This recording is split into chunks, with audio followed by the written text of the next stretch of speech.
Hey guys, we have from Project Spiral proteins. I'm vegan, but you know, just to show you where you can get them. So if you find a tree trunk like this, okay,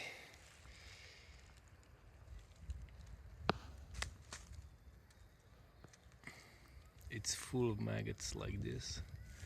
Sorry guy for spoiling your lunch. Oop. As you can see, he's juicy.